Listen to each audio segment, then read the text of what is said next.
Toshakhana scandal की नैब inquiry. नैब ने chairman Tehreek Insaf को 26 जून के लिए तलबी का नोटिस जारी कर दिया है। नैब का चेयरमैन पीटीआई को कंबाइंड इन्वेस्टिगेशन टीम के सामने पेश होने का हुक्म, जबकि नैब का चेयरमैन पीटीआई को केस से मुतालिक रिकॉर्ड साथ लाने की हिदायत भी की गई है। जबकि चेयरमैन पीटीआई को 23 जून को पेशी का नोटिस भेजा, लेकिन वो पेश ना हुए।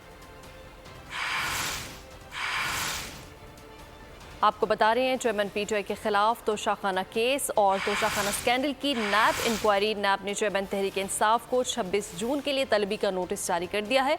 नैब का चेयरमैन पीटीआई को कंबाइंड इन्वेस्टिगेशन टीम के सामने पेश होने का हुक्म दिया गया है, जबकि नैब का चेयरमैन पीटीआई को केस से मुतालिक रिकॉर्ड साथ लाने की हिदायत भी की गई है। इसी हवाले से मजीद बात करेंगे। हमारे साथ मौजूद हैं एहतशाम कियानी। आगाह कीजिएगा मजीद। जी देखिए, नैब ने चेयरमैन पीटीआई को तोशाखाना केस में अब 26 जून को तलब कर लिया है। इससे पहले 23 जून को पेश होने की हिदायत की गई थी, लेकिन चेयरमैन पीटीआई पेश नहीं हो सके और उन्होंने अपना तहरीरी जवाब जमा कराया था, जिसमें उन्होंने कहा था कि वो 4 जुलाई को पेश हो सकते हैं। लेकिन अब एक नया नोटिस जारी कर दिया गया है और उन्हें 26 जून को कंबाइंड इन्वेस्टिगेशन टीम के सामने पेश होने की हिदायत की गई है। चेयरमैन पीटीआई ने अपने तहरीरी जवाब में ये कहा था कि वो वजूहात भी बयान कर चुके हैं और उसके साथ साथ नैब का जो नोटिस है और जो तलबी कही जा रही है उस पर अपना उठा चुके हैं। और ये जो केस है, इससे मुतालिक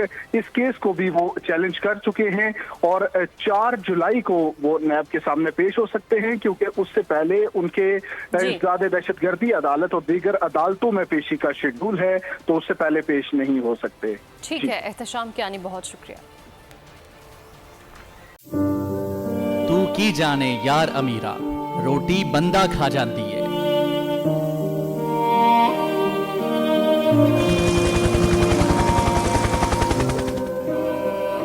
उदास आंखें, चेहरों पर मायूसी, दिलों में अब भी प्यारों के बच जाने की आस। मेरी दरखास्त है वज़ीर आज़म के, जल्दी तो जल्दी मेरे बच्चे की तलाश की जाए। गम की इस घड़ी में बोल रहा अपनों के साथ। और यूनान में महाजरीन के जहाज को हादसे के बाद अब रेस्क्यू ऑपरेशन खत्म हो चुका है। सहाफती फराइज को निभाते हुए पहुंचाई हर खबर अवाम तक। 80 के करीब जो है वो लाशें वो निकाली गई हैं। बोल की खबर पर FIA की बड़ी कार्रवाई, इंसानी स्मगलर्स के खिलाफ इक़दामात करते हुए गिरफ्तार कर लिया। ह्यूमन ट्रैफिकिंग सर्कल गुजरात ने बड़ी ये कार्रवाई की है, जिसमें कश्ती हादसे में मुलव्वस अहम सरगना गिरफ्तार कर लिया गया है। क्योंकि बोल है पाकिस्तान का नंबर 1 न्यूज चैनल। सब्सक्राइब करें और बेल दबाएं ताकि कोई खबर रह न जाए।